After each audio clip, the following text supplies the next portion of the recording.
Hello प्यारे बच्चों, आज आपका थर्ड लेक्चर है यानी कि करंट इलेक्ट्रिसिटी का। ठीक है, तो अभी तक जो भी चैप्टर हम लोगों ने जैसे कि इलेक्ट्रिक चार्जेज एंड फील्ड्स इसको भी कंप्लीट किया था, अच्छे इसके सारे इंपॉर्टेंट डेरिवेशन भी हम लोगों ने कंप्लीट किए थे। इसके बाद हम लोगों ने देखा था कि इलेक्ट्रिक पोटेंशियल एंड कैपेसिटेंस, हाँ वहाँ से भी आपने जो भी टॉपिक हमने बताया था उसको कम से कम आपको पढ़ना ही पढ़ना है, अगर आप पूरा का पूरा कंप्लीट नहीं कर पा रहे हो तो। ठीक है, आज हम लोग करंट इलेक्ट्रिसिटी का वो सारे इंपॉर्टेंट टॉपिक को कवर करेंगे जो काफ़ी ज़्यादा चांस होते हैं बोर्ड में आने के लिए। और डेरिवेशन आपको पता है 70 मार्क्स में 25 मार्क्स का केवल और केवल आपका डेरिवेशन ही आता है। तो अगर आपका कंसेप्ट क्लियर है तो आप न्यूमेरिकल भी सारे कंप्लीट कर सकते हो। ठीक है, तो चलो हम लोग सॉल्व करते हैं। जैसे कि अगर बात करें सबसे पहले कन्वेंशनल करंट, यानी कि करंट इलेक्ट्रिसिटी को पढ़ने से पहले आपको ये तो पता ही होना चाहिए कि कन्वेंशनल करंट होता क्या है, यानी कि करंट क्या होता है फाइनली। तो करंट बच्चों आपको पता है कि करंट अगर किसी भी कंडक्टर के अंदर अगर फ्लो हो रहा है तो क्या करंट फ्लो होता है या फिर उसके अंदर कोई छोटे छोटे पार्टिकल्स होते हैं, that is known as electrons, free electrons basically. तो वो कौन होता है? Free electrons. ठीक है, आपको पता है कि इलेक्ट्रॉन्स के ऊपर कौन से चार्ज होते हैं? Negatively charge. और अगर हम बात करें कि निगेटिवली चार्ज सर अगर सपोज इस साइड से इधर की तरफ मूव करेगा, समझना लेफ्ट टू राइट, लेफ्ट से राइट की तरफ अगर मूव कर रहा है कौन? इलेक्ट्रॉन्स, तो आप बोलोगे sir current just opposite direction to the electrons motion, यानी कि इलेक्ट्रॉन के मूवमेंट के डायरेक्शन के अपोजिट डायरेक्शन में कौन मूव करेगा? करंट। ठीक है, ये तो सर बचपन से सुनते आ रहे हैं, आज हम आपको कुछ फिल कराते हैं। जैसे कि मैं मान लूं कि अगर हम बोले आपसे, देखो यहां पर एक ये बेसिकली एक वायर है, हमने मान लिया ये आपका क्रॉस सेक्शन है। ठीक है, और अगर मैं बोलूं कि सर इस क्रॉस सेक्शन पर इधर की तरफ एक टर्मिनल है और दूसरा टर्मिनल इधर की साइड है। ठीक है, अगर इस साइड को हम पॉजिटिव टर्मिनल यानी कि पॉजिटिव चार्ज दे दूं तो कोई प्रॉब्लम नहीं, इधर की तरफ आप निगेटिव भी दे सकते हो। अब ध्यान देना, अगर मैं आपसे बोलूं कि सर ये बताओ इधर पॉजिटिव प्लेट है इधर निगेटिव प्लेट है, आपसे पूछा जाए इलेक्ट्रिक फील्ड की डायरेक्शन किधर होगी इन सारे चार्जों की वजह से, आप बोलोगे सर पॉजिटिव चार्ज से इलेक्ट्रिक फील्ड लाइंस बाहर की तरफ और निगेटिव चार्ज के अंदर की तरफ इलेक्ट्रिक फील्ड लाइंस जाती हैं। आपसे पूछा जाए कि सर इस फील्ड लाइंस की डायरेक्शन ये होगी बिकॉज पॉजिटिव प्लेट से आउटवर्ड और निगेटिव प्लेट के इनवर्ड इलेक्ट्रिक फील्ड लाइंस की डायरेक्शन होगी। मैं आपसे पूछूं सर ये इलेक्ट्रिक फील्ड लाइंस की जो डायरेक्शन है क्या इधर की तरफ ही इलेक्ट्रॉन्स मूव करते हैं? नहीं, इलेक्ट्रॉन्स तो सर वहां से आएंगे जहां पर निगेटिवली चार्ज होगा। क्यों? क्योंकि सर इलेक्ट्रॉन के पास ऑलरेडी निगेटिव चार्ज, वो जनरेट कहां से होगा? निगेटिव प्लेट से। तो इलेक्ट्रॉन का मूवमेंट बच्चों याद रखना इस बात को, इलेक्ट्रॉन इधर से इधर की तरफ मूव कर रहा होता है। और आपसे मैं बोलूं कि सर इलेक्ट्रिक फील्ड लाइंस, तो आप बोलोगे पॉजिटिव से निगेटिव की तरफ और इलेक्ट्रॉन अपोजिट डायरेक्शन में, यानी कि मैं आपसे बोलूं कि सर करंट की डायरेक्शन क्या होगी, तो आप बोलोगे सर करंट की डायरेक्शन ये होगी, just opposite to the electron. ठीक है, तो ये बेसिक सी बात है। या फिर और भी क्या आप इसको और डेफिनेशन अलग तरीके से क्या दे सकते हो? आप बोलोगे सर ये जो पॉजिटिव प्लेट है ये निगेटिव प्लेट है, तो इलेक्ट्रिक फील्ड लाइंस इधर से पॉजिटिव से निगेटिव की तरफ जा रही है। या फिर आप बोलो कि सर इलेक्ट्रिक फील्ड लाइंस की डायरेक्शन में इलेक्ट्रिक करंट फ्लो होता है। ठीक है, इलेक्ट्रिक फील्ड की डायरेक्शन में इलेक्ट्रिक करंट फ्लो होता है। Are you getting my point? अभी आपने देखा कि पॉजिटिव से निगेटिव की तरफ इलेक्ट्रिक फील्ड लाइंस और इधर की तरफ ही इलेक्ट्रिक करंट भी जा रहा है। ठीक है, अगर दूसरा तरीका समझा जाए, आप बोलोगे सर इलेक्ट्रॉन के मूवमेंट के अपोजिट डायरेक्शन में, यानी कि इस प्लेट को अगर हम, अब ये दूसरा प्लेट है जिसको हमने निगेटिव दे दिया, यहां पर एक और प्लेट है जिसको हमने पॉजिटिव चार्ज दे दी, तो आपसे पूछा जाए कि सर इस निगेटिव प्लेट से पॉजिटिव की तरफ कौन मूव कर रहा होगा? इलेक्ट्रॉन। और अगर इलेक्ट्रॉन मूव कर रहा है तो आपको बोलना पड़ेगा कि सर इलेक्ट्रॉन अगर सपोज ये इधर की तरफ मूव कर रहा है तो इसके अपोजिट में करंट फ्लो होगा। Are you getting? सोच लो, सिंपल सा डेफिनेशन। कन्वेंशनल करंट एक नंबर में क्वेश्चन पूछेगा ही पूछेगा आपसे। ठीक है, conventional current is the current whose direction is along the direction of motion of positive charge. आप पॉजिटिव चार्ज के डायरेक्शन में भी बोल सकते हो। क्यों? क्योंकि सर यहां पर अगर ढेर सारे पॉजिटिव चार्ज हैं तो ये पॉजिटिव चार्ज इधर की तरफ भी तो मूव कर सकते हैं, निगेटिव चार्ज इसको अट्रैक्ट कर रहा होगा। तो आप बोलोगे सर पॉजिटिव चार्ज के डायरेक्शन में करंट मूव कर रहा है, निगेटिव चार्ज के अपोजिट डायरेक्शन में करंट मूव करता है under the action of electric field. यानी कि इलेक्ट्रिक फील्ड के डायरेक्शन में आपको पता है कि इलेक्ट्रॉन मूव नहीं करते हैं बट पॉजिटिव चार्ज मूव करता है। ध्यान से सुनो, इलेक्ट्रिक फील्ड की डायरेक्शन में पॉजिटिव चार्ज मूव करता है जिसके तरफ करंट फ्लो होता है, दैट इज कन्वेंशनल करंट। यहां बोला जाए conventional current due to motion of electrons is in the direction opposite to that of the motion of electrons. यानी कि इलेक्ट्रॉन के मोशन के अपोजिट डायरेक्शन में मूव करता है current. Okay, so let's next here drift velocity. बेटा drift velocity basically पूछा ही जाता है इस पूरे चैप्टर में। अगर कुछ बेसिक बातें पूछ ली गई तो उसमें ड्रिफ्ट वेलोसिटी आपसे पूछा ही जाएगा। ड्रिफ्ट वेलोसिटी, ड्रिफ्ट का मतलब ही होता है कि सर एक पोजीशन से दूसरे जगह, दूसरे पोजीशन पे मूव करना ड्रिफ्ट कहलाता है। यानी कि एक पॉइंट से दूसरे पॉइंट पर मूव करना क्या कहलाएगा? ड्रिफ्ट। और अगर हम बात करें कि सपोज ये आपको एक वायर का क्रॉस सेक्शन दिख रहा है, ये वायर दिख रहा है बेसिकली, और यहां पर आप क्रॉस सेक्शन ये देख रहे हो, ये भी क्रॉस सेक्शन है। इन क्रॉस सेक्शन को हमने एक टर्मिनल लिया और वो टर्मिनल बेसिकली हमने यहां से पॉजिटिव टर्मिनल से ऐड किया और यहां से बच्चों निगेटिव टर्मिनल को। ठीक है, ये पॉजिटिव टर्मिनल रहा, ये निगेटिव टर्मिनल रहा। मैं आपसे पूछूं कि सर ये बताओ यहां पर कौन सा चार्ज आएगा? आप बोलोगे सर पॉजिटिव। यहां पर कौन सा आएगा? आप बोलोगे निगेटिव। ओके, अब मैं आपसे पूछूं सर इलेक्ट्रॉन कहां से जनरेट हो रहे होंगे? आप बोलोगे सर ये जो निगेटिव टर्मिनल है यहां से इलेक्ट्रॉन्स निकलेंगे और इस वायर के थ्रू यहां पर इस प्लेट पर आ जाएंगे और वो इलेक्ट्रॉन आगे की तरफ मूव करेंगे, जिसको हम बोलेंगे वो ड्रिफ्ट कर रहे हैं। क्या कर रहे हैं? ड्रिफ्ट कर रहे हैं। Drift velocity is defined as the velocity with which the free electrons get drifted towards the positive terminal। यानी कि इस निगेटिव टर्मिनल से पॉजिटिव टर्मिनल की तरफ मूव करना ही बेसिकली फ्री इलेक्ट्रॉन्स के मूवमेंट को हम क्या बोलते हैं? Drift velocity. जिस वेलोसिटी से वो आगे की तरफ बढ़ रहे होंगे फ्री इलेक्ट्रॉन्स, उनको हम क्या बोलेंगे? Drift velocity. Okay, under the effect of applied electric field, no problem. Electric field की डायरेक्शन आपसे मैं पूछूं किधर की तरफ होगा? पॉजिटिव से निगेटिव की तरफ, पॉजिटिव से निगेटिव की तरफ। इनके अपोजिट डायरेक्शन में इलेक्ट्रॉन का मूवमेंट, इलेक्ट्रिक फील्ड के डायरेक्शन में करंट का फ्लो। ओके, आप देख रहे हो ये करंट की डायरेक्शन है। Are you getting?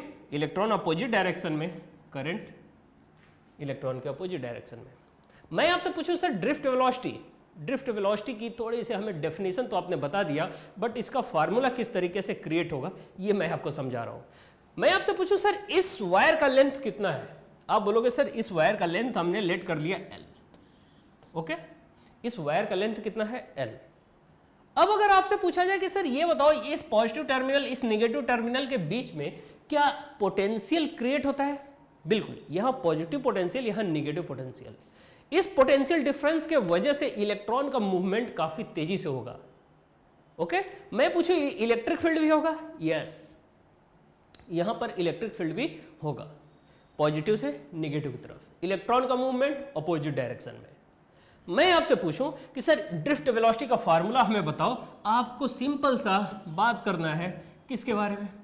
देखिएगा, आपको पता है कि यहां पर अगर इलेक्ट्रॉन इधर की तरफ मूव कर रहा है, इलेक्ट्रॉन इधर की तरफ मूव कर रहा है, तो उस पर इलेक्ट्रिक फील्ड के वजह से ही मूवमेंट हो रहा है। और अगर हम पूछें कि सर फोर्स की वैल्यू क्या होती है, तो charge into electric field, that is force.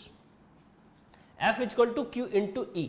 Q के जगह अगर हम पूछें कि सर क्या होगा, आप बोलोगे सर इलेक्ट्रॉन, वहां पर कौन सा चार्ज मूव कर रहा है? इलेक्ट्रॉन। तो ई के जगह आप क्यू के जगह माइनस ई रख लो। माइनस क्यों? इलेक्ट्रॉन के लिए ई, इलेक्ट्रॉनिक चार्ज को रिप्रेजेंट करने के लिए ई के जगह पर ई ही रहने दो आप, कोई प्रॉब्लम नहीं। एफ रखो। मैं पूछूं sir force equal to mass into acceleration भी तो होता है, बिकॉज इलेक्ट्रिक फील्ड है, तो इस इलेक्ट्रिक फील्ड में फोर्स क्रिएट हो रहा है और फोर्स किसके ऊपर लग रहा है, इलेक्ट्रॉन के ऊपर। आपसे पूछा जाए कि सर उस इलेक्ट्रॉन के ऊपर अगर फोर्स लग रहा है उसके अंदर मास भी है तो क्या एक्सेलरेशन नहीं होगा, बिल्कुल होगा। आपसे बोला जाए कि सर फोर्स के जगह पर मास इंटू एक्सेलरेशन लिखो, minus E into capital E, A के जगह पर क्या रखोगे, ये तो एक्सेलरेशन है सर, क्या इससे हम वेलोसिटी फाइंड कर सकते हैं, यस। एक्सेलरेशन इक्वल टू आपको पता है ए इक्वल टू क्या होता है, velocity upon time, are you getting. But sir यहां पर जो इलेक्ट्रॉन मूव कर रहे हैं एक प्लेट से दूसरे प्लेट पर, वो ड्रिफ्ट हो रहे हैं और उस वेलोसिटी को हम क्या बोलते हैं, ड्रिफ्ट वेलोसिटी। और जो टाइम टेकन होता है उस टाइम को हम क्या बोलते हैं, रिलैक्सेशन टाइम। सुनो ध्यान से, क्या बोलते हैं, रिलैक्सेशन टाइम। यहां पर नहीं दिया है, यहां दिया है, देखो रिलैक्सेशन टाइम, क्या बोलते हैं बच्चों इसे, रिलैक्सेशन टाइम। तो आपने देखा वीडी इक्वल टू आप क्या लिख सकते हो, ए इंटू टी, या फिर A equal to V D upon T रख सकते हो। तो ए के जगह पर क्या रखोगे, वीडी अपॉन टी, तो minus E capital E equal to M into VD upon T. तो टी बाकी सबको एक साइड ले जाओ, तो आप बोलोगे sir VD just equal to T को cross multiply minus E capital E into T upon ये m अपॉन में आ जाएगा, तो अपॉन में m बोल दिया। तो minus small e that is electronic charge, capital E that is electric field, small m that is mass of electron and t that is relaxation time. तो आपने देखा सर ड्रिफ्ट वेलोसिटी का formula ये create हुआ, that is vd equal to minus E of capital E upon m into T. Okay, T क्या चीज है, relaxation time, कोई डाउट नहीं। ये आपसे डेरिवेशन 2 नंबर में पूछा जाएगा, या फिर आपको असर्शन रीजन के टर्म में दे देगा और फिर पूछेगा कि यहां पर जो फार्मूला क्रिएट हुआ है क्या ड्रिफ्ट वेलोसिटी इलेक्ट्रिक फील्ड पर डिपेंड करेगा, इलेक्ट्रिक फील्ड पर डिपेंड करेगा। इलेक्ट्रिक फील्ड जितना ज्यादा होगा ड्रिफ्टिंग वेलोसिटी उतनी ज्यादा होगी, बिकॉज पोटेंशियल का डिफरेंस होगा, उतना ही ज्यादा फोर्स लग रहा होगा इलेक्ट्रॉन्स के ऊपर। ठीक है, चलिए बात करते हैं बच्चों relation between current and drift velocity. आपको सबसे पहले ये भी रिलेशन पूछ लिया जाता है जनरली कि हमें करंट और ड्रिफ्ट वेलोसिटी के बीच में रिलेशन क्या होता है, ये हमें बताइए। तो जनरली इसका रिलेशन फाइनल जो वैल्यू आएगी आपकी I equal to N E A V of D. यहां से करंट की वैल्यू आप देखो n क्या है, पहले तो यही समझ लेते हैं सर कि n क्या है, n number of electron in unit volume. Sir इसका मतलब क्या है, यूनिट वॉल्यूम में, यूनिट वॉल्यूम का मतलब क्या है सर, कुछ पर्टिकुलर एरिया या कुछ पर्टिकुलर वॉल्यूम तो होगा ही जिसके अंदर हम इलेक्ट्रॉनों की संख्या को देखते हैं। फॉर एग्जांपल अगर मैं बोलूं कि ये एक कंडक्टर आपको दिख रहा है, इसका कुछ लेंथ L दे रखा है और मैं आपसे पूछूं कि इसका एरिया, क्रॉस सेक्शनल एरिया ये A दे रखा है, तो इनका भी कुछ अपना वॉल्यूम होगा। कोई भी अगर सिलिंड्रिकल बॉडी है तो क्या उसका वॉल्यूम नहीं होगा, वॉल्यूम होगा। तो आपको देखने को मिलेगा कि सर इनका वॉल्यूम है, बट यहां पर n क्या चीज है, number of electrons in unit volume. ठीक है, तो n यूनिट वॉल्यूम होता है, small E electronic charge, a area, vd drift velocity. आपको देखने को मिला sir area constant, number of electrons constant, e already constant, but I केवल और केवल ड्रिफ्ट वेलोसिटी पर डिपेंड करेगा। जितनी ज़्यादा ड्रिफ्ट वेलोसिटी होगी उतनी ज़्यादा करंट फ्लो हो रहा होगा, बिकॉज आपसे बोला ही जाता है कि सर जितनी ज़्यादा करंट फ्लो होती है, क्यों फ्लो होती है, क्योंकि इलेक्ट्रॉनों का मूवमेंट उतना ही ज़्यादा होता है। अगर मूवमेंट ज़्यादा होगा आप बोलोगे सर करंट ज़्यादा होगा। और अगर बात की जाए कि सर इलेक्ट्रॉन क्यों तेज़ी से मूव करेगा, तो जितनी ज़्यादा पोटेंशियल का डिफरेंस क्रिएट किया जाएगा उतनी ज़्यादा इलेक्ट्रॉन तेज़ी से मूव करेगा। ठीक है, तो चलिए इसका डेरिवेशन देखते हैं। सबसे पहले मैं आपसे पूछूं कि सर इनको रफ करें थोड़े देर के लिए, देखिएगा यही हम लोगों को डिराइव करना है। सुनिए, मैं बोलूं कि ये कंडक्टर का लेंथ कितना है L, ये एरिया कितना है, cross sectional area A, right. मैं आपसे पूछूं कि सर करंट इक्वल टू होता क्या है, तो आप बोलोगे sir Q upon T, general सा फार्मूला। बट आपसे पूछा जाए कि सर इस कंडक्टर के अंदर टोटल चार्ज कितने हैं, यहां तो चार्ज Q है सर, और ये चार्ज हमें टोटल फाइंड करना है ना। तो टोटल फाइंड करने के लिए आपको टोटल फाइंड करना होगा। आप बोलोगे सर टोटल चार्ज इसके अंदर, टोटल चार्ज इस कंडक्टर के अंदर जिसका area cross sectional area A है, लेंथ एल है, कितना होगा? आप बोलोगे कि सर मैं बोलूं कि इस सिलिंड्रिकल शेप का वॉल्यूम कितना होगा? आप बोलोगे सर किसी भी सिलिंड्रिकल शेप का volume base area into height होता है। तो बेस एरिया कितना है बच्चों? ए। हाइट कितनी है? एल। तो आपसे पूछा जाए टोटल वॉल्यूम कितना होगा, आप बोलोगे sir volume must be equal to A into L होगा। Are you getting? A into L होगा। अब मैं आपसे पूछूं सर ये वॉल्यूम अगर ए इंटू एल हो रहा है तो इसके अंदर टोटल नंबर ऑफ इलेक्ट्रॉन्स कितने हैं? जैसे आप एन को क्या बोलते हो? Number of electron in unit volume. क्या बोलते हो? Unit volume. लेकिन मैं आपसे पूछूं कि सर एल वॉल्यूम में कितना होगा, क्योंकि हमें इस कंडक्टर के अंदर देखना है, तो आप बोलोगे सर एल वॉल्यूम में इन देखिएगा in L volume number of electron equal to N, जो कि यूनिट वॉल्यूम में था। अब एल वॉल्यूम में हमें देखना है तो एन एल हो गया, ठीक है। तो n इंटू एल, यानी कि ऐसे है, बिल्कुल सिंपल सा तरीका समझने का। 1 लीटर का कोई बकेट ले लो, उसमें कितना पानी आएगा? आप बोलोगे सर 1 लीटर। मैं बोलूं सर 10 लीटर का बकेट ले लो, उसमें कितना पानी आएगा? आप बोलोगे सर 10 लीटर। तो यूनिट वॉल्यूम में कितने इलेक्ट्रॉन थे? n। कितने थे? n।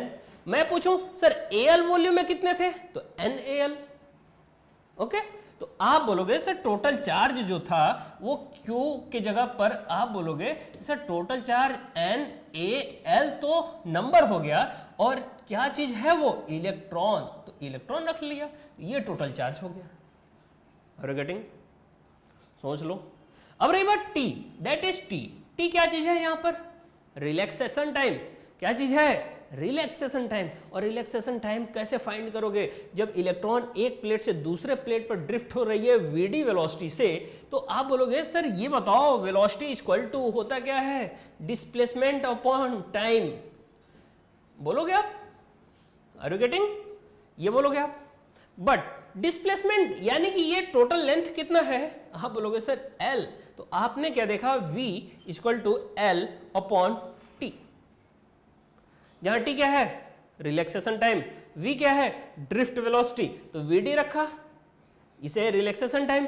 L equal to VD into T भी बोल सकते हो, T को क्रॉस मल्टीप्लाई करो तो L इक्वल टू क्या लिख लोगे? VD into T। L equal to VD into T। तो आप यहां पर देखिए क्या रखोगे? यहां पर रख लो आप, इसको रफ करते हैं, और रफ करने के बाद हम लोग ये नोट कर लिया होगा आपने, ये सारे डेरिवेशन इंपॉर्टेंट है बच्चों, पहले मैं बता दे रहा हूं आपसे। तो आप रखो NaL के जगह पर क्या रखोगे? VD into T, VD into T into E upon में कौन है? T। T से T cancel out. Sir T से T कैंसिल आउट, क्या बचा?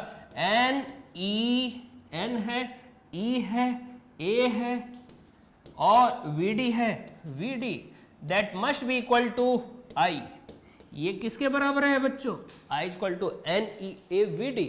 और यही रिलेशन हमें फाइंड करना था। तो इतनी बात तो आपको समझ में आ गई होगी कि sir I equal to NeAVD कहां से आया। ये one of the most important derivation of chapter 3, बहुत ही इंपॉर्टेंट है, ठीक है। तो ये आपसे पूछ ही लिया जाता है। अच्छा, क्या VD that is drift velocity. Velocity जो वेक्टर क्वांटिटी आर स्केलर, आप बोलोगे सर वेक्टर क्वांटिटी, ठीक है। कभी कभी आपसे पूछ लेता है करंट डेंसिटी हमें बताओ। क्या बताओ? Current density. देखिएगा, तो अभी आपने क्या फाइंड किया? I equal to NeAVD। Current density, current density का मतलब क्या है कि सर जो करंट है वो किस एरिया से होकर के फ्लो कर रहा है, कितने एरिया में कितना करंट। बेसिकली आपको मैंने बताया था डेंसिटी होता क्या है एक्चुअल में, कि कितने में कितना। तो क्या चीज देख रहे हो आप? करंट डेंसिटी, यानी कि करंट को आपको देखना है बेसिकली। तो करंट किस में देखोगे? आप बोलोगे सर करंट हम किसी पार्टिकुलर एरिया में, यानी कि कितने एरिया से होकर के करंट फ्लो हो रहा है। मान लो ये छोटा सा आपको दिखा, फिर ये, बड़ा सा एरिया दिखा, मैं आपसे पूछूं कि किसके थ्रू डेंसिटी ज्यादा होगी, तो आप बोलोगे सर यहां पर आपने देखा कि क्या है, इधर से करंट ज्यादा फ्लो कर सकता है, इधर से करंट कम फ्लो करेगा। ठीक है, तो आपसे मैं पूछूं कि sir current density basically define कैसे करोगे, तो आप बोलोगे current per unit area, because इसी एरिया से होकर के कौन फ्लो कर रहा है, करंट। ठीक है, इसी एरिया से होकर के, ये जो क्रॉस सेक्शनल एरिया है इसी एरिया से होकर के करंट फ्लो कर रहा है, तो आप क्या बोलोगे I अपॉन ए, और ये बेसिकली एरिया क्या आपने लिया था, ए। Are you getting? तो I अपॉन ए, जिसको आप जनरली J से डिनोट करते हो, किससे, J से, इक्वल टू NeVd, केवल और केवल क्या बचा, NeVd, जहां J क्या है, current density is also vector quantity and Vd is also vector quantity. तो आई होप इतनी बातें आपको क्लियर हो गया होगा कि ड्रिफ्ट वेलोसिटी करंट में क्या रिलेशन होता है, जितनी ज्यादा ड्रिफ्ट वेलोसिटी होगी उतनी ज्यादा करंट होगा। ठीक है, चलिए थोड़ी देर और बातें करते हैं, समझते हैं ओम्स लॉ। ओम्स लॉ आपने पढ़ा होगा, समझा होगा, बिल्कुल सही बात है। आपसे मैं पूछूं एक सिंपल सा तरीका, ये दो बकेट है, इस दो बकेट में मैं आपसे पूछूं सर एक में इतना ज्यादा वाटर फिल कर दिया गया है और एक में बिल्कुल कम। ठीक है, दूसरा केस हम ले लेते हैं, ये देखिएगा, मैंने बोला सर एक में इतना है और एक खाली है, या फिर इसमें इतना ले लो, नो प्रॉब्लम। दिखाई दे रहा आपको, क्लियर है, इसमें इतना है, ये मैं पूछूं सर हाइट का डिफरेंस किस में ज्यादा है, यानी कि हाइट का डिफरेंस सर क्या मतलब है, ये हाइट का डिफरेंस है, इतना डिफरेंस है दोनों में, इनमें कितना है, तो ये है सर, ये डिफरेंस है हाइट का।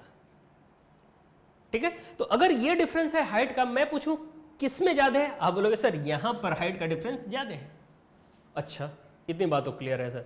मैं आपसे एक छोटा सा पॉइंट पूछ लूं सर, ये बताओ अगर दोनों का कनेक्शन कर दी जाए, दोनों ही बकेट का, दोनों वेसल का कनेक्शन कर दिया गया अगर, तो किसमें ज्यादा तेजी से वाटर का फ्लो होगा, आप बोलोगे सर जिसमें हाइट का डिफरेंस ज्यादा है उसमें वाटर का फ्लो ज्यादा होगा, इसमें हाइट का डिफरेंस कम है, इसमें वाटर का फ्लो स्लोली होगा।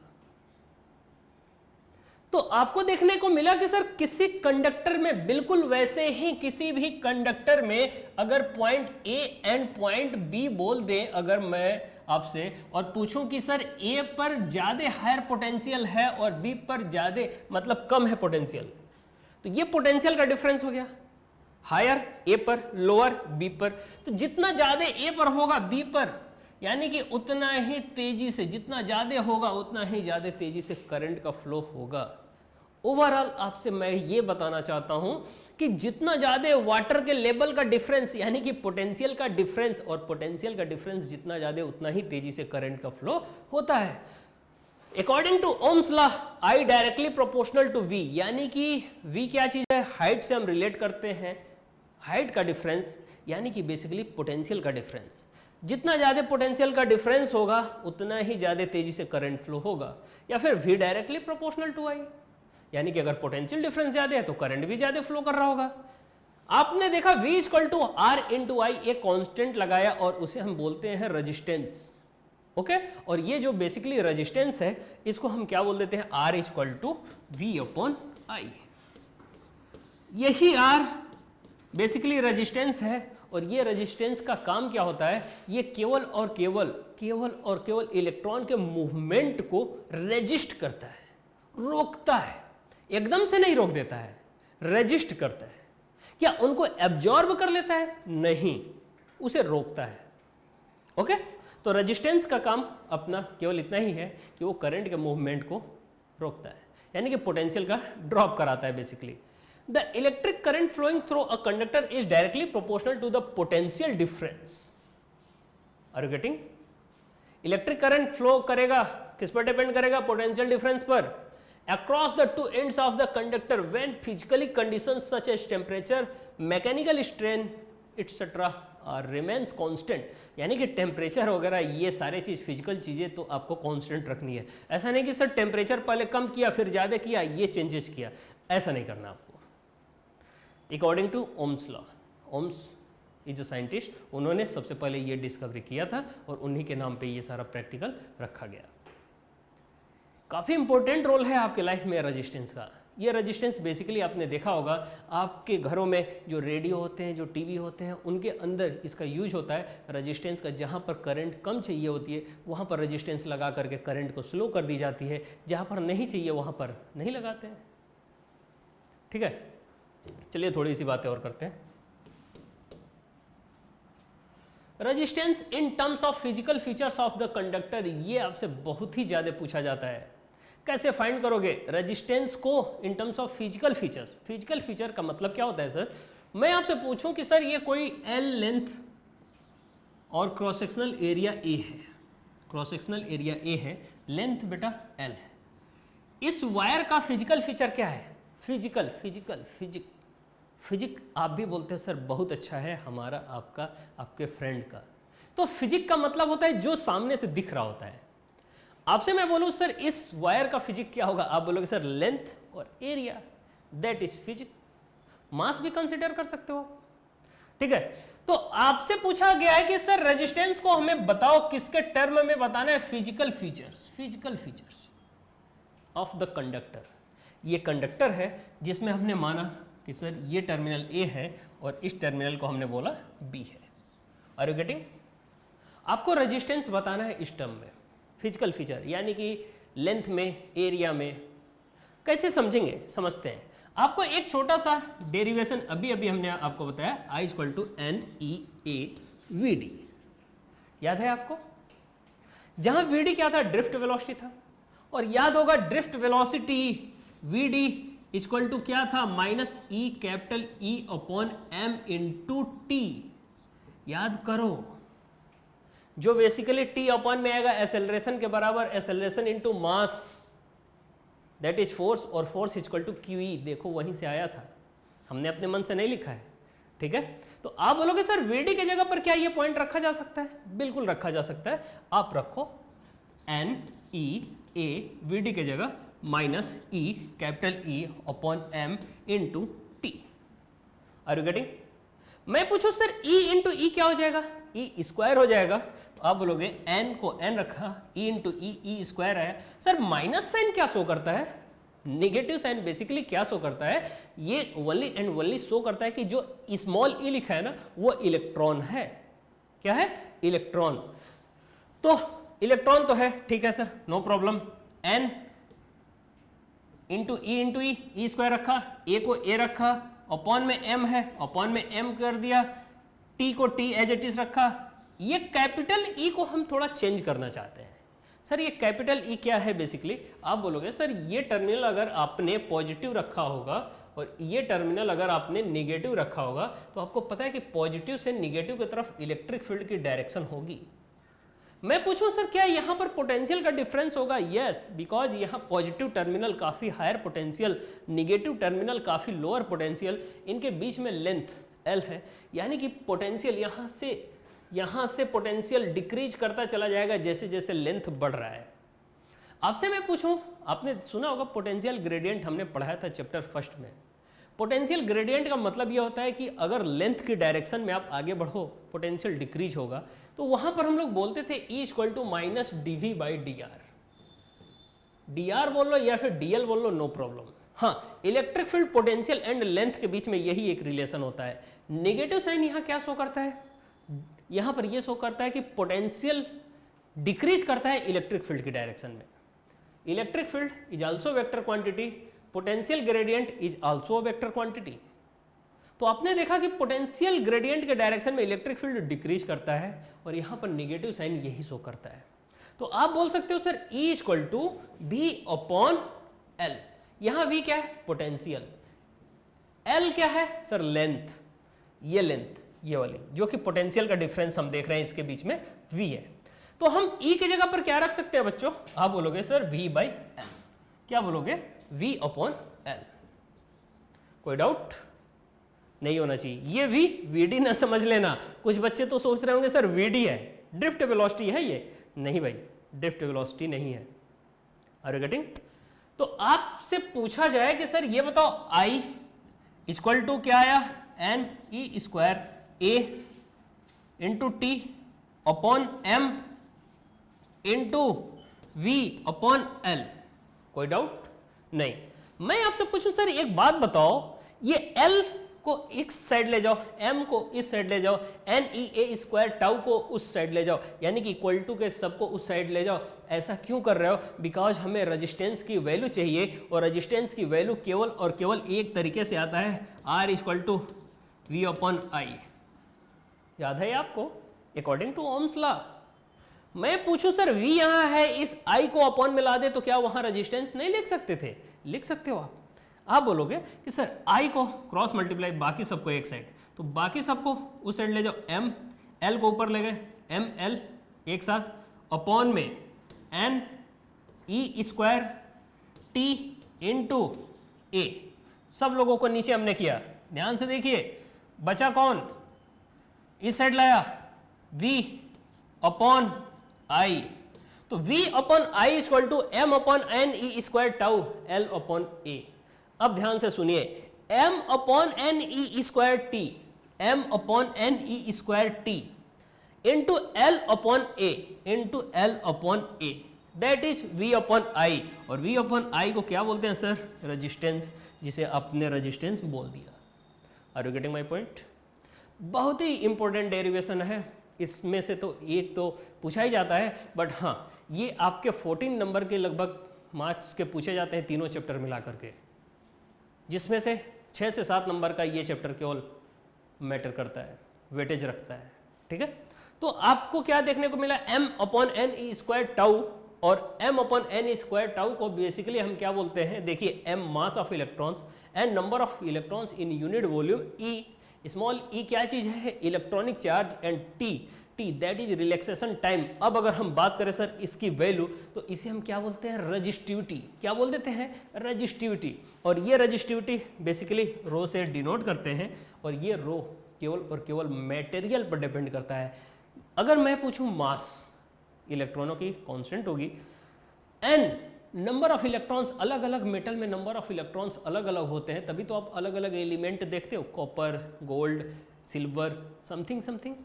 तो उन सबको देखा जाए तो रजिस्टिविटी उस मैटर पर डिपेंड करेगा। ठीक है, अब अगर हम बात करें L अपॉन ए, L क्या है? लेंथ है सर, ए क्या है? Cross sectional area. और यही बात तो आप बोल रहे थे, R equal to rho L by A, यानी कि resistance in terms of physical feature, that is length and here is area. Are you getting? सोच लो, R equal to rho L by A. कोई डाउट? 1% भी कोई doubt हो तो बताओ, डाउट नहीं होना चाहिए। तो R equal to rho L by A, जहां रो इक्वल टू क्या है? m upon N E square T, m upon N E square tau, T भी बोलते हैं, टाउ भी बोलते हो, no problem, that is relaxation time. Okay, चलिए अब बात करेंगे बच्चों सेल्स के सीरीज और पैरेलल कॉम्बिनेशन के केस में।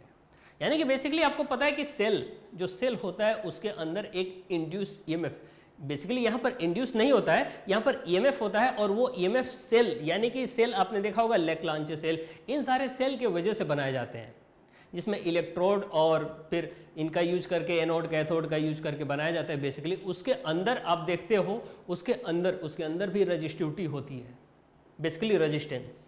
ठीक है, तो उस रेजिस्टेंस के हेल्प से आप देखोगे कि यहाँ पर सेल होगा, ये पूरा ही सेल कहलाएगा, बिकॉज इसके अंदर ईएमएफ ई और इंटरनल रेजिस्टेंस स्मॉल आर से डिनोट किया जाता है। तो इस टोटल को हम क्या बोलते हैं? इन टोटल को हम क्या बोल देते हैं? सेल, जिसके अंदर ईएमएफ हो और खुद का इंटरनल रेजिस्टेंस भी हो, बिकॉज सेल के अंदर अपना खुद का इंटरनल रेजिस्टेंस भी होता है। ठीक है, तो इन ढेर सारे सेल को आपस में सीरीज में कनेक्ट कर दिया गया। फिर आपसे पूछा गया कि सर करंट कितना फ्लो होगा, जबकि एक एक्सटर्नल रेजिस्टेंस भी यहाँ पर ऐड किया गया है। ये रेजिस्टेंस हो सकता है कि बल्ब हो सकता है कि कोई अदर एलिमेंट हो। ठीक है, तो यहाँ पर एक एक्सटर्नल रेजिस्टेंस लगाया गया है, यहाँ पर सर्किट है। Are you getting? अब आपसे पूछा जाए कि सर ये बताओ हमें कि इन सबको आपने एक साथ सीरीज में जोड़ा है, ठीक है। आप अगर कभी भी सीरीज में सेल्स को जोड़ते हो या फिर बैटरी ईएमएफ को जोड़ते हो, याद रखना इस बात को सबको।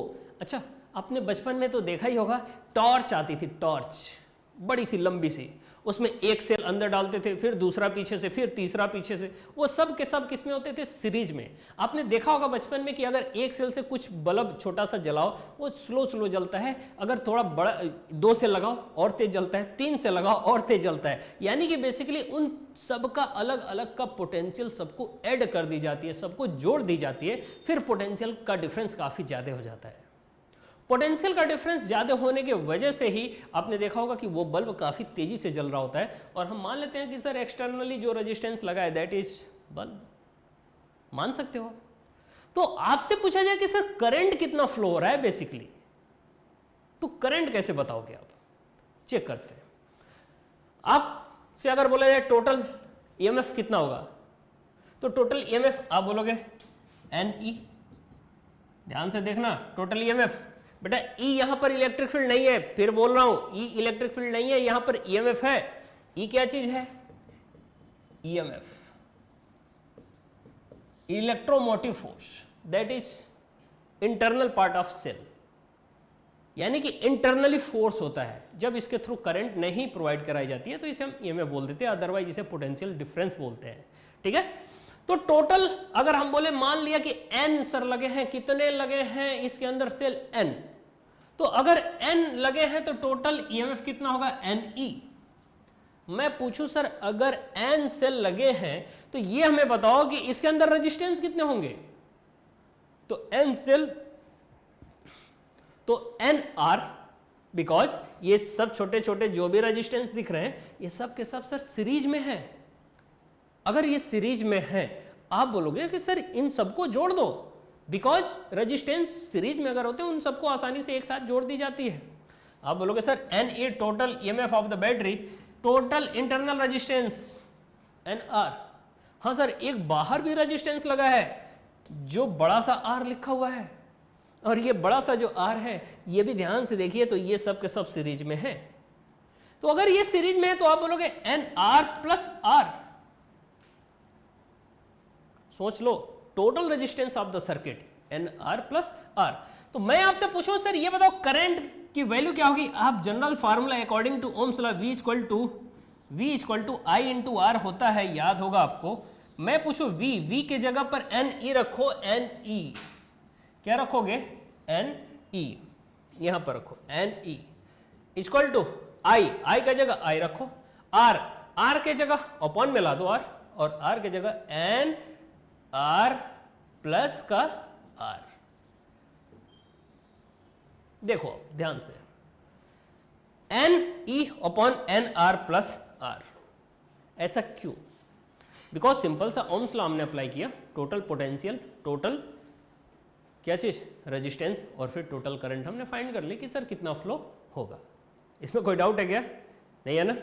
चलो, आपसे कभी कभी ये पूछ लिया जाएगा, देखना कभी कभी ये पूछ लिया जाता है, सर ये हमें बताओ कि करंट की वैल्यू कब मैक्सिमम हो सकती है, कौन से केस में? यानी कि अगर मैं पूछूं if NR is less than R, अगर ऐसा कंडीशन हो जाए तो आप बोलोगे कि सर अगर ऐसा कंडीशन हो जाए तो NR टेंड क्या कर जाएगा? 0। तो इस NR को क्या कर दोगे? 0। फिर क्या आ जाएगा? NE अपॉन R, यानी कि N times E upon R हो गया, तो करंट की वैल्यू बढ़ जाएगी। अगर यहीं पर हम बोले कि sir R is less than NR, तो आप बोलोगे सर R को फिर 0 करो ना। फिर आप तो R को जैसे ही इस केस में अगर आपने 0 किया, आपने जैसे ही R को क्या कर दिया? 0। जैसे ही आपने 0 किया, आपने जैसे ही 0 किया, ठीक है, जैसे ही R को 0 किया, तो यहां पर क्या आएगा? NE upon NR। तो NE अपॉन NR, ठीक है, N स्मॉल r है, क्या होगा? NR। आपसे मैं पूछूं सर ये NR, तो N से N cancel, E by R, ये करंट की वैल्यू स्मॉलेस्ट है, यहां पर करंट की वैल्यू मैक्सिमम है। कब कब कब? जब यहां पर आप देखते थे कि अगर एन आर की वैल्यू हम क्या कर देते थे, एन आर की वैल्यू अगर स्मॉलेस्ट लेट करते थे तो एन आर को जीरो करते थे, जैसे एन आर जीरो होता था अपॉन में केवल आर बचता था, एन मल्टीप्लीकेशन, यानी कि जितनी ज़्यादा सेल्स लगे होंगे उतनी ज़्यादा करंट फ्लो होगा, बिकॉज एन पर डिपेंड कर रहा था कौन, करंट। यहां पर एन पर डिपेंड नहीं कर रहा है। ठीक है, चलिए ऐसे ही केस आपको देखने को मिलेगा पैरेलल में। तो अगर पैरेलल में देखने को मिलता है पैरेलल में सॉल्व कर लो, क्या दिक्कत है, कोई इशू नहीं होना चाहिए आपको।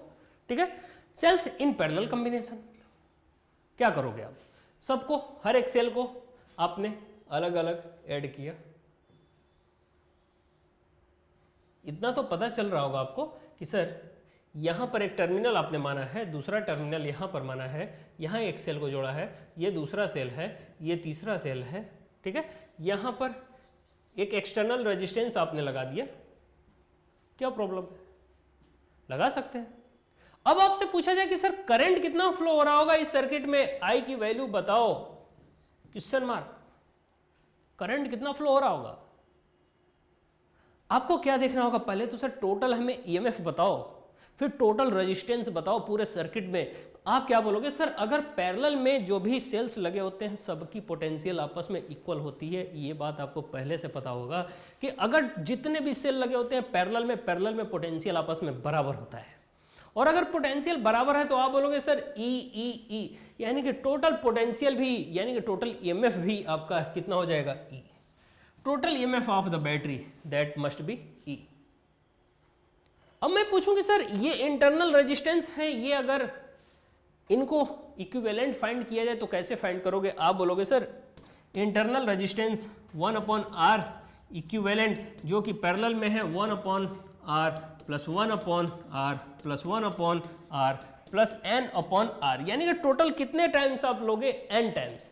तो ये टोटल कितनी आ जाएगी value, n/R must be equal to 1/R equivalent, 1/R equivalent, 1/R equivalent equal to n/R। तो R equivalent equal to, R equivalent ऊपर जाएगा तो R/n हो जाएगा। तो यही बात यहां पर लिखी है R/n। कब, total internal resistance of the battery. सोच लो। अब मैं पूछूं सर ये इनका एक इक्विवेलेंट हमने फाइंड कर लिया, इनके साथ एक हमने सीरीज में लगा दी रेजिस्टेंस। मान लो ये सब का एक अगर रेजिस्टेंस आपको मिल जाए तो आपको देखने में कैसा दिखेगा, देखिएगा ये आपको देखने में ऐसा लगेगा, ये आपको देखने में ऐसा लगेगा कि सर ये आपका टोटल रेजिस्टेंस है एन स्मॉल आर और ये कैपिटल रेजिस्टेंस आर है। तो ये कैसा दिख रहा है आपको, आप बोलोगे सर ये सीरीज में है, यहां कोई पॉइंट नहीं दे रखा है।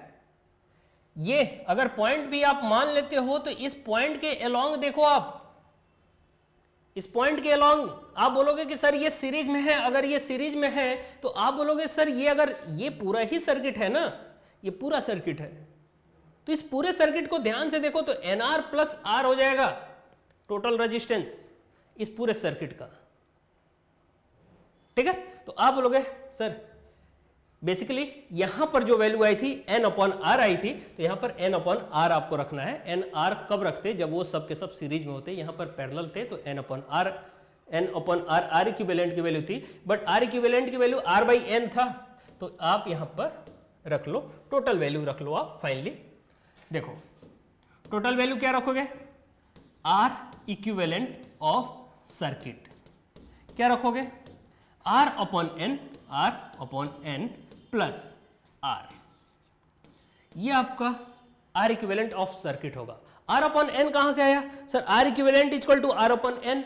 सर ये R इक्विवेलेंट ऊपर जाएगा, सिंपल सी बात है, डायरेक्ट R को जोड़ो। अब कौन सा फार्मूला, ओम्स लॉ अप्लाई करो, V equal to I into R।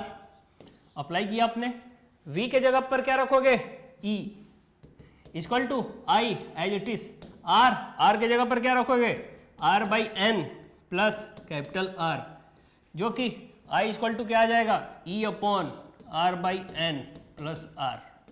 Are you getting my point, सोच लो, समझ लो, देख लो। I equal to E upon R by N plus capital R. मैं आपसे पूछूं सर ये बताओ कि अगर इस केस में r बाई एन को अगर स्मॉलेस्ट मानते हो तो फिर क्या होगा, लेस देन r से, तो फिर इसे नेग्लेक्ट करोगे तो i equal to E by R आ जाएगा। अगर आप बोलते हो sir capital R is smallest by r by N, ठीक है, तो आप इसे नेग्लेक्ट करोगे, ये n ऊपर मल्टीप्लाई हो जाएगा, तो n e upon smallest of r।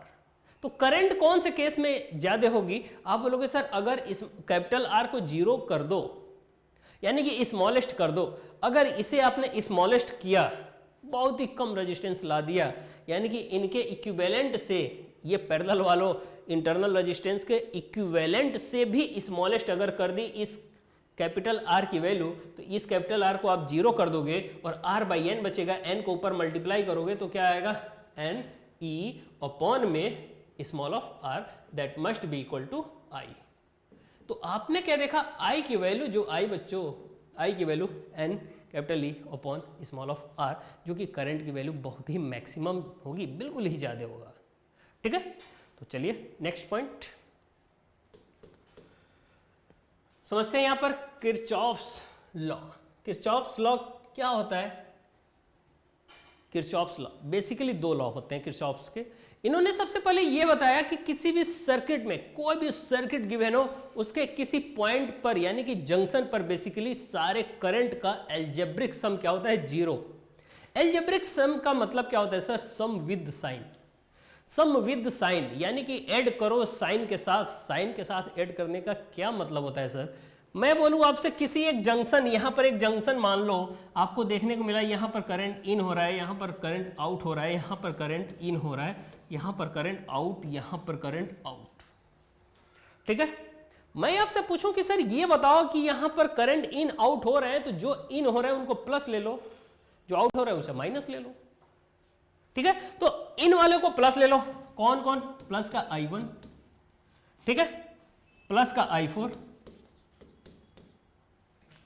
बाकी सब माइनस ले लो, माइनस का I5 क्योंकि ये बाहर, माइनस का I2, माइनस का I3, सबका सम क्या होगा, एल्जेब्रिक सम क्या हो जाएगा, जीरो के बराबर। मैं पूछूं कि सर इनको कोई और तरीका लिखने का, आप बोलोगे sir I1 plus I4 equal to, थोड़ा सा इसको नीचे लिखते हैं बिकॉज यहाँ पर स्पेस की कमी है। देखिएगा I1 प्लस का था, प्लस का रखा, प्लस I4, अब ये माइनस वाले I5 इधर आ गया, प्लस I2 आ गया, प्लस I3 आ गया, ये केस बना आपका।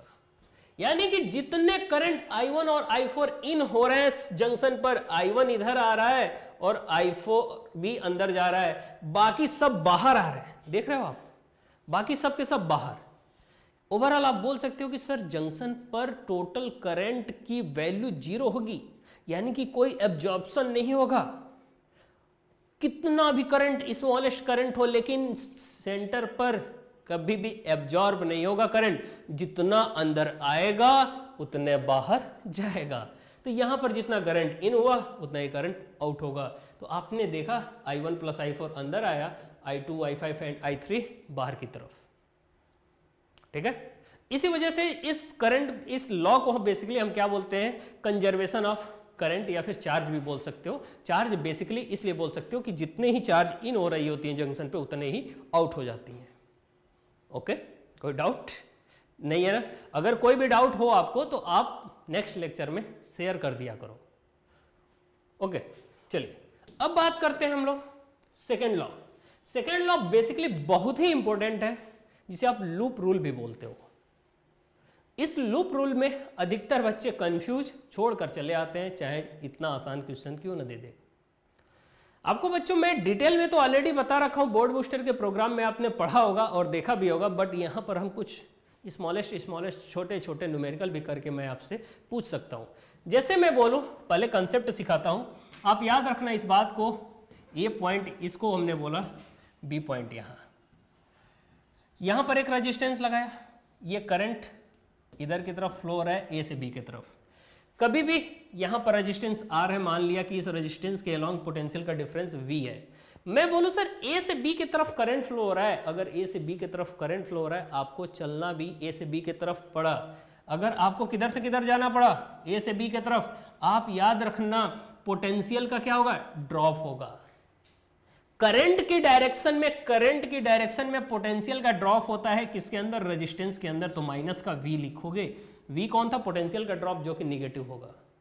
मैं बोलूं सर करंट के अपोजिट डायरेक्शन में, यानी कि ये रेजिस्टेंस था A से B, अब करंट सपोज B से A की तरफ जा रहा है, बट मैं बोलूं कि सर हम A से B की तरफ ही आ रहे हैं, यानी कि करंट इधर से इधर और हम इधर से इधर A से B की तरफ हम जा रहे हैं। तो आपसे मैं पूछूं सर करंट तो इधर जा रहा है ना, तो इस करंट के अपोजिट डायरेक्शन में हम आ रहे हैं, तो ये प्लस का V होगा, पोटेंशियल का ड्रॉप क्या हो जाएगा, प्लस। ये कब यूज किया जाता है, तो आपसे बता दूं कि ये कब यूज किया जाएगा, जब किसी सर्किट में, बेसिकली किसी क्लोज सर्किट में आपसे पूछा जाएगा नेट पोटेंशियल, तो according to Kirchhoff second law net potential क्या होता है, जीरो होता है, पोटेंशियल ड्रॉप टोटल क्या होता है, जीरो। यानी कि कहीं पर इन होता है, यानी कि कहीं पर मैक्सिमम होता है, कहीं पर मिनिमम होता है, उन सबको ऐड करने के बाद नेट पोटेंशियल क्या हो जाता है, जीरो।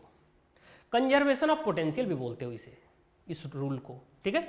ये सेकेंड रूल था। थर्ड रूल याद रखना, ये तो आपने देखा ही होगा, बैटरी है, negative terminal and positive terminal. मैं पूछूं कि सर निगेटिव से पॉजिटिव की तरफ अगर कभी भी आप मूव करोगे तो ये सर करंट को सपोर्ट करेगा और पोटेंशियल को राइज करेगा। A से B की तरफ अगर आपने मान लिया यहाँ पर A है, यहाँ पर आपने मान लिया B है, तो A से B की तरफ जब आप मूव करोगे तो पोटेंशियल का राइज होगा, याद रखना। अगर मैं बोलूँ कि सर यहाँ पर A है और यहाँ पर B है, A यहाँ पर B यहाँ पर, अब देखो आप पॉजिटिव से निगेटिव की तरफ मूव कर रहे हो ना, तो जब पॉजिटिव से निगेटिव यानी कि हायर पोटेंशियल से लोअर पोटेंशियल, तो फिर आपको निगेटिव पोटेंशियल लेना होगा, यहाँ पर माइनस ऑफ V लिखना होगा। यहाँ पर क्या होगा बच्चों, plus of V, because negative to positive ऊपर की तरफ जा रहा हो, ये आपका हेल्प कर रहा है, ठीक है। इसी क्या हेल्प करके हम लोग इस सर्किट के थ्रू एक इक्वेशन बना करके लिखेंगे, और इस क्लोज्ड लूप में हम इक्वेशन कैसे बनाएंगे ये हम लोग समझते हैं।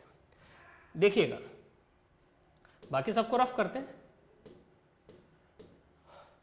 ये पॉइंट A है, इस पॉइंट को आपने B मान लिया, यहां पर C मान लिया, यहां पर D मान लिया, कोई प्रॉब्लम नहीं होनी चाहिए। मैं पूछूं कि सर A से B से C एंड D ये लूप है, ठीक है, मान सकते हो आप। इस लूप के अंदर अगर हम बोलें कि सर करंट की डायरेक्शन क्या है, तो करंट की डायरेक्शन ध्यान से देखो क्लॉकवाइज है, ठीक है।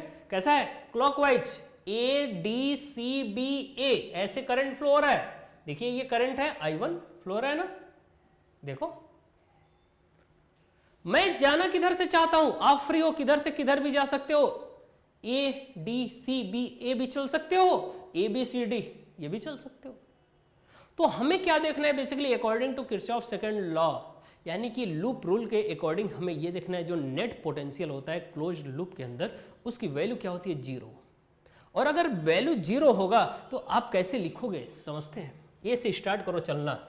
हम चाहते हैं सर कि करंट की ये डायरेक्शन है, तो इधर से ही चल सकते हो आप, या फिर अपोजिट डायरेक्शन में भी चल सकते हो। दोनों के थ्रू इक्वेशन जो आपका आएगा वो बिल्कुल ही सही होगा, करेक्ट होगा। एक केस में अगर सपोज इधर से आप चल रहे हो, मान लिया कि करंट की वैल्यू पॉजिटिव आ गई, मान लिया अगर करंट की वैल्यू पॉजिटिव आ गई, आप बोलोगे सर जो करंट की डायरेक्शन हमने चूज किया है, जो लेट किया है ये इधर से इधर की तरफ, वो सही है। अगर करंट की डायरेक्शन करंट की वैल्यू निगेटिव आ गई, आप बोलोगे सर जो करंट की डायरेक्शन ये चूज किया गया है ना, सॉल्व करने पर निगेटिव आ रहा है, यानी कि इसकी डायरेक्शन वास्तव में इसके अपोजिट होनी चाहिए थी, ठीक है। तो आप क्या करोगे, आप बोलोगे कि सर चलिए हम लोग चलते हैं लूप ADCBA में। चलो ADCBA, A से D की तरफ कोई रेजिस्टेंस, कोई पोटेंशियल बैटरी सेल कुछ भी नहीं मिला, नो प्रॉब्लम।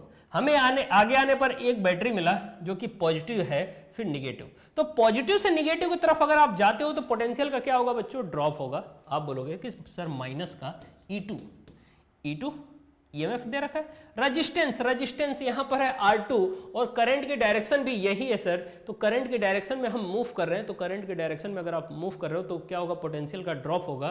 तो यहाँ पर पोटेंशियल अगर मान लो V बोले तो आप बोलोगे V इक्वल टू I जो कि I1 है इंटू R2 रखोगे सर, बट ये पोटेंशियल का ड्रॉप होगा, इस वजह से माइनस का I1 R2 होगा। देखिए करंट की डायरेक्शन में आप मूव कर रहे हो, फिर आप ऊपर की तरफ जाओ, नो प्रॉब्लम, आगे आए, यानी कि इधर की तरफ आप जा रहे हो, तो करंट के डायरेक्शन में फिर आप जा रहे हो ना, तो करंट के डायरेक्शन में फिर आएगा माइनस का I1 इंटू R1।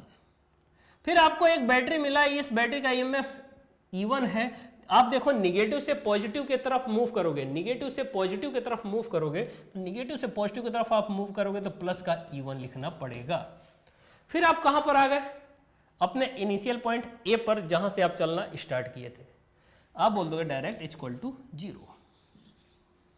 देख लीजिए माइनस का I2 माइनस का I1 इंटू R2, फिर यहां पे माइनस का I1 इंटू R1 और यहां पर प्लस का E1। कोई डाउट नहीं होना चाहिए आपको, ठीक है। तो ये आपका इक्वेशन बन गया। कोई अदर इक्वेशन बनाना चाहो आप प्रैक्टिस के लिए, देख लो।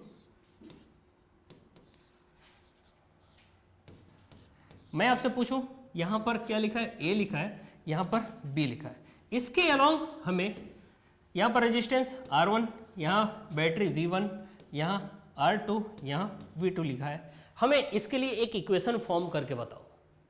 आपने माना कि सर करंट की डायरेक्शन ये है, हमने मान लिया, आप अपने तरफ से मानते हो करंट की डायरेक्शन और चलने के लिए भी फ्री होते हो, आप A से B जाओ या B से A जाओ, नो प्रॉब्लम, ठीक है। आपको क्वेश्चन में दिया गया होगा रेजिस्टेंस की वैल्यू, बैटरी की वैल्यू, पोटेंशियल दिया होगा, रेजिस्टेंस पोटेंशियल दिया होगा, करंट बेसिकली आपको फाइंड करना होगा।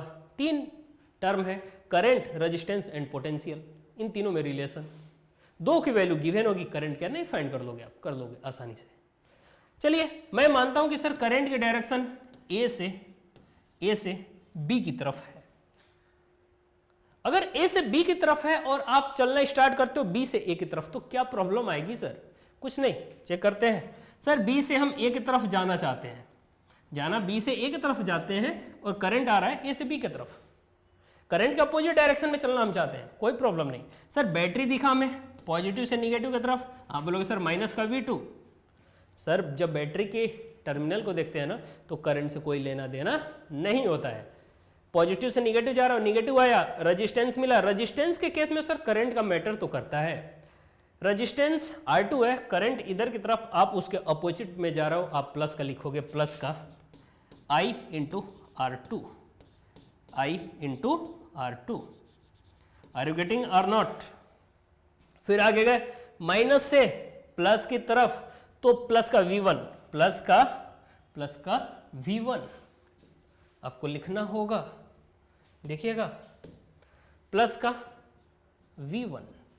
फिर आप आगे की तरफ आए, फिर आगे आए तो आपको मिला रेजिस्टेंस, करंट अपोजिट डायरेक्शन में I इंटू R1, बट ये क्या है अपोजिट डायरेक्शन में है। अगर अपोजिट डायरेक्शन में है तो आप क्या लिखोगे, आप इसके अपोजिट जा रहे हो, आप इधर से जा रहे हो, करंट उधर से आ रहा है, प्लस होगा माइनस होगा, आप बोलोगे सर प्लस होगा क्यों? क्योंकि करंट के अपोजिट डायरेक्शन में हम चल रहे हैं।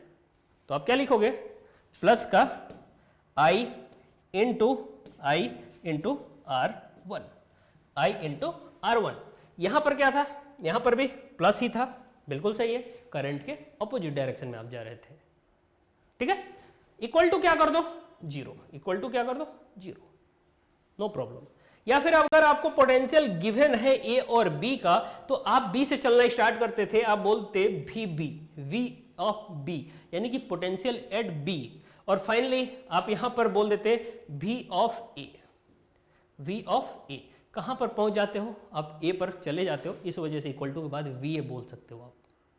फिर फाइनली आप देखोगे VB, या फिर VB को इस साइड लाओगे तो VA माइनस VB आ जाएगा।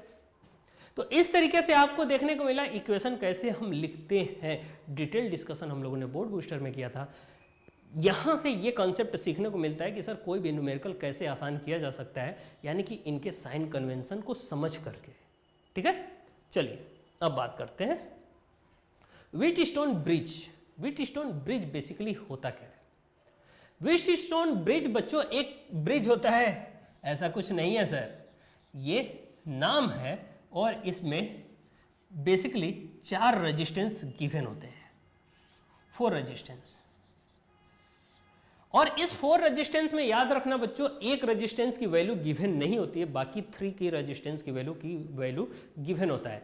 आपसे बोला जाए कि सर यहां पर एक पॉइंट है A, यहां एक पॉइंट है B, और इन दोनों पॉइंट को एक बैटरी से आपको जोड़ना होता है, ठीक है। मैं बोलूं सर यहां पर रेजिस्टेंस है, इसका नाम P रख दिया, यहां वाले रेजिस्टेंस को Q, यहां वाले को R और यहां वाले को S रख दिया, क्या कोई प्रॉब्लम है क्या? नहीं। आपसे मैं पूछूं सर यहां पर पॉजिटिव टर्मिनल, यहां निगेटिव 20 वोल्ट की बैटरी है, क्या कोई इशू? नहीं। आपसे बोला जाएगा सर कि इन तीनों में किसी एक रेजिस्टेंस की वैल्यू आपको गिवन नहीं होगी, 3 की ऑलरेडी नोन होगी। और व्हीटस्टोन ब्रिज की हम यूज क्यों करते हैं? क्योंकि हमें किसी एक अननोन रेजिस्टेंस का रेजिस्टेंस फाइंड करना होता है, किसी एक रजिस्टर का बेसिकली रेजिस्टेंस फाइंड करना होता है, ठीक है। तो आप क्या करोगे कि सर इसका अपना एक प्रिंसिपल होता है कि यहां पर टर्मिनल अगर जो भी है इससे हम एक गैल्वेनोमीटर जोड़ते हैं। क्या जोड़ते हैं? गैल्वेनोमीटर। और वो गैल्वेनोमीटर हम ये देखना चाहते हैं कि सर इस गैल्वेनोमीटर के थ्रू कोई भी करंट का फ्लो न हो, इसके थ्रू कोई भी करंट का फ्लो न हो, यानी कि I of G must be equal to 0। I of G जो कि गैल्वेनोमीटर के अंदर जो करंट है उसकी वैल्यू अगर 0 है, आप बोलोगे सर ये जो सर्किट दिख रहा है ना, यानी कि यहाँ बैटरी लगी है तो यहाँ से करंट तो टोटल जा ही रहा होगा, ये करंट इधर भी जा रहा होगा, इधर भी आ रहा होगा कुछ वैल्यू। अगर मान लो इधर I1 जा रहा है, मान लो इधर ये I1 मान लो, तो इधर I माइनस I1 हो जाएगा, I माइनस I1 हो जाएगा।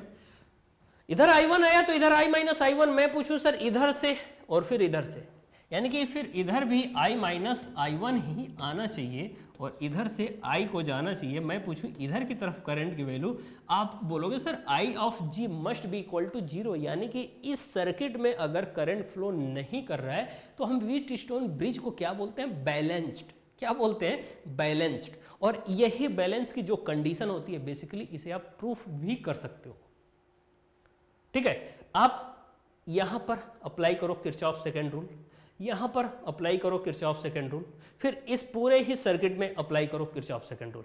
यह हम लोगों ने फाइंड किया है ऑलरेडी बोर्ड बूस्टर में।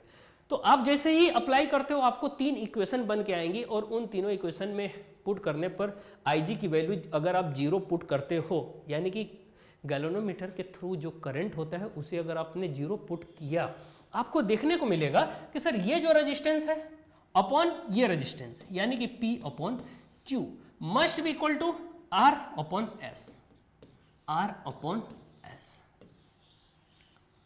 R अपॉन S, ये बन के आता है। इसमें किसी एक रेजिस्टेंस की वैल्यू अगर आपको पता ना हो, बाकी 3 की पता हो, तो क्या आप सॉल्व नहीं कर सकते हो? बताओ, आसानी से कर सकते हो ना। बाकी 3 का तो आपको पता है ना, ये किसी का नहीं पता है, कोई प्रॉब्लम नहीं है। ओके, चलिए बात करते हैं बच्चों मीटर ब्रिज की। अब अगर मीटर ब्रिज की बात करो सर मीटर ब्रिज क्या होता है, तो मीटर ब्रिज भी आपके एक सिंगल रेजिस्टेंस जिसकी वैल्यू हमें पता नहीं होती है, यानी कि कोई एक अननोन रजिस्टर होगा जिसकी रेजिस्टेंस को हमें वैल्यू फाइंड करनी होती है। ये बेसिकली प्रैक्टिकल आपने कभी कभी लैब में भी देखा होगा। होता क्या है इसके अंदर, मैं आपको समझा रहा हूं। जैसे कि यहां पर देखो, आप यहां पर आपको देखने को मिलेगा कि ये एक वुडन सिस्टम होता है जिसके अंदर वायरिंग की गई होती है, करंट का फ्लो होता है। इसमें एक यहां पर रजिस्टर बोर्ड लगा हुआ है। क्या लगा है बच्चों? रजिस्टर बोर्ड, जिसके रेजिस्टेंस पता होती है, ऑलरेडी गिवन होता है। उसमें रेजिस्टेंस बोर्ड के अंदर आप पॉइंट हटा करके एक जगह से दूसरी जगह लगा सकते हो, जिससे कि रेजिस्टेंस की वैल्यू कम और ज़्यादा किया जा सकता है। फिर आपको देखने को मिलता है कि सर ये रेजिस्टेंस बोर्ड अंदर की तरफ कनेक्शन होता है और यहाँ से एक वायर ऐसे बाहर की तरफ आया होता है, गैल्वेनोमीटर लगा हुआ होता है और यहाँ से एक वायर बेसिकली निकला हुआ होता है जिसे हम जॉकी बोलते हैं। क्या बोलते हैं? जॉकी। और ये जॉकी एक 1 मीटर का 1 मीटर लेंथ, यानी कि 100 सेंटीमीटर ऑफ लेंथ का एक बेसिकली आपको देखने को मिलेगा कि 100 सेंटीमीटर का एक मेटेलिक वायर होता है जिसका क्रॉस सेक्शनल एरिया कांस्टेंट होता है। ठीक है, तो अगर मैं बोलूं कि सर ये जो जॉकी है, इस जॉकी को इसके ऊपर क्या कराते हो, स्लाइड कराते हो। क्या कराते हो आप, स्लाइड। यहां आपको देखने को मिला कि सर एक और रेजिस्टेंस है, ये रेजिस्टेंस बेसिकली अननोन रेजिस्टेंस है, that is known as X. ये कैसा रेजिस्टेंस है, अननोन। और अगर ये अननोन रेजिस्टेंस है तो इसी की हमें रेजिस्टेंस वैल्यू आर की वैल्यू फाइंड करनी होगी। ठीक है, इसी रेजिस्टेंस की वैल्यू हमें फाइंड करना होता है। अब आपसे बोला गया कि सर ये बताओ, ये कनेक्शन अंदर से था, ठीक है, ये कनेक्शन इंटरनली तो थी ही। अब इसको एक टर्मिनल से एक बैटरी, हैवी बैटरी से आपने जोड़ दिया, यहां की लगा दिया। जैसे ही की को कनेक्ट आप करते हो, यहां पर करंट का फ्लो होना स्टार्ट हो जाता है। करंट का फ्लो, मैं आपसे बोलूं सर यहां पॉजिटिव टर्मिनल, यहां निगेटिव, तो ये पॉजिटिव टर्मिनल यहां पर पोटेंशियल पॉजिटिव रख रहा होगा और यहां पर पोटेंशियल निगेटिव। इतनी बातें तो क्लियर है। मैं आपसे पूछूं सर यहां पर देखिए ध्यान से, ये एक रेजिस्टेंस बोर्ड है, यहां भी एक रजिस्टर है, यहां से एक गैल्वेनोमीटर का वायर निकला है जिसके अंदर गैल्वेनोमीटर है, इसका अपना इंटरनल रेजिस्टेंस है, जॉकी है।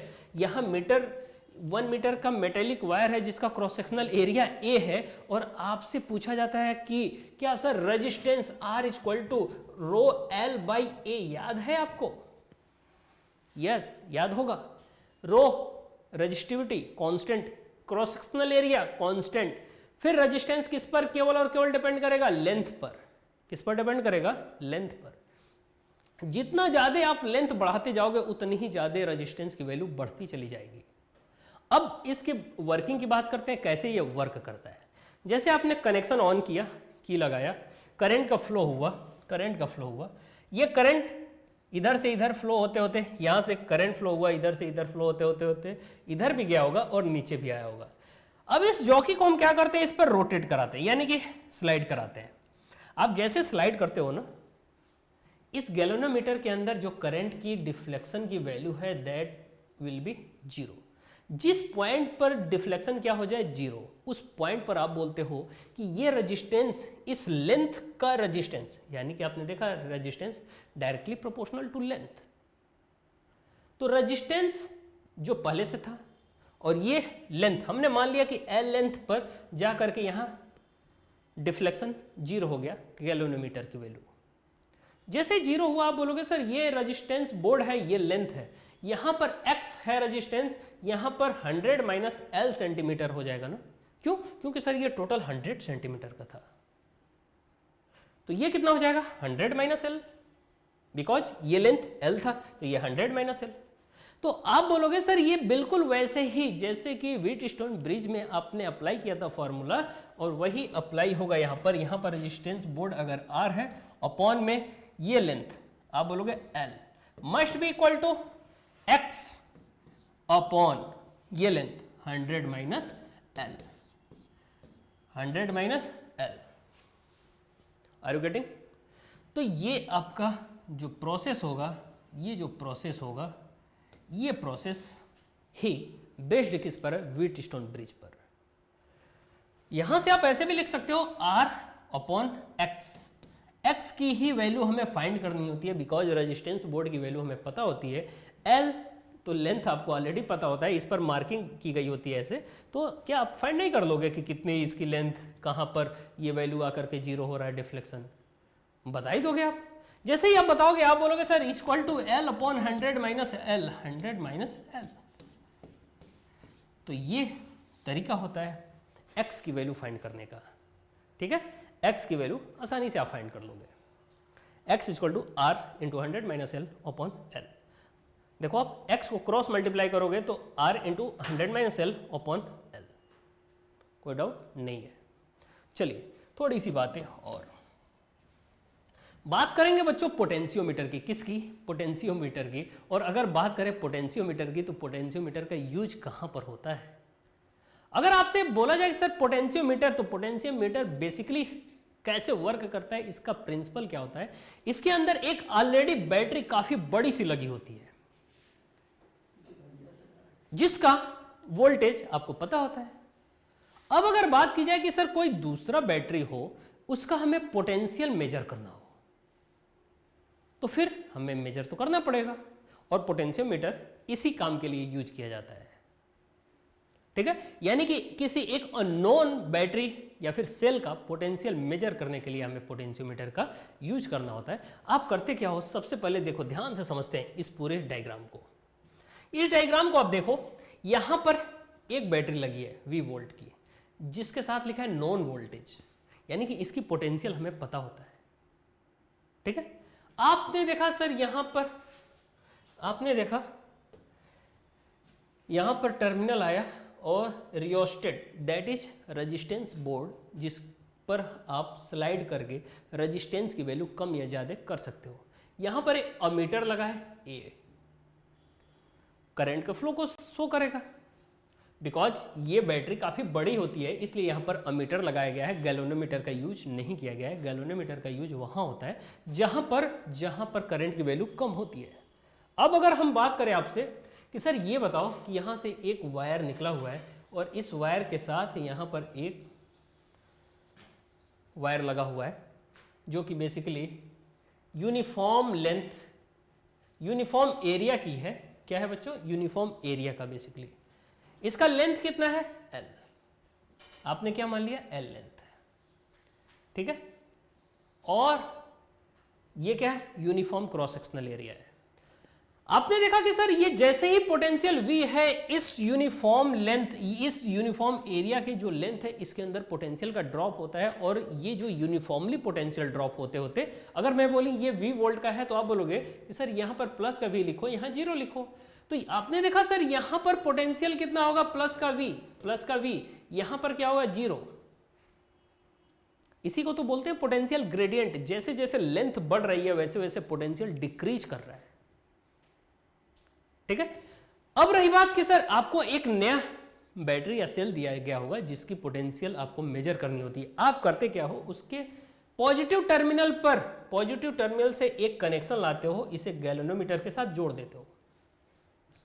ठीक है, जैसे ही आप जोड़ते हो आपको पता होता है कि सर यहां पर जो बैटरी है उसका ईएमएफ हमें, पोटेंशियल हमें पता नहीं होता है, और यहां पर एक जॉकी आती है, वो जॉकी इस पर स्लाइड कर रही होती है इस लेंथ L लेंथ पर। और इसमें यानी कि पॉइंट बने होते हैं, वो पॉइंट किस बात की, सर लेंथ, उसमें लेंथ डिनोट होते हैं 2 सेंटीमीटर, 4 सेंटीमीटर, 10 सेंटीमीटर, 20 सेंटीमीटर, ये ऐसे पूरा डिवाइड होते हैं। तो जहां पर जॉकी को आप आगे पीछे रोटेट करते हो, जैसे आगे पीछे स्लाइड करते हो बेसिकली, तो होता क्या है कि यहां गैल्वेनोमीटर के अंदर जो I ऑफ G था, दैट इज बिकम्स 0। ऐसा क्यों? बिकॉज आपसे मैं पूछूं कि सर इस लेंथ का अगर आप मान लो कि यहां पर जाने के बाद गैल्वेनोमीटर के अंदर करंट की वैल्यू 0 हो गई, आप बोलोगे कि सर इतना दूर, इतना डिस्टेंस में जो पोटेंशियल होगा वो पोटेंशियल जस्ट इसके बराबर होगा, इस बैटरी के ईएमएफ के बराबर होगा।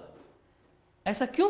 क्योंकि आपसे बोला जाए, सिंपल सी बात है कि सर ये बताओ, ये एक वायर है और इस टर्मिनल A और ये टर्मिनल B, इन दोनों टर्मिनल पर अगर पोटेंशियल हो V, ध्यान से सुनिएगा V, और मैं आपसे बोलूं कि यहां पॉजिटिव है, यहां निगेटिव है, और इनके साथ एक ये सेल लगा दो, ये देखो, और ये भी अगर V वोल्ट का है, मैं पूछूं करंट किधर से किधर फ्लो करेगा, आप बोलोगे सर करंट ही नहीं फ्लो करेगा, बिकॉज ये भी पॉजिटिव टर्मिनल है और ये निगेटिव टर्मिनल, तो ये भी करंट का फ्लो नहीं करेगा और ये भी करंट का फ्लो नहीं कराएगा।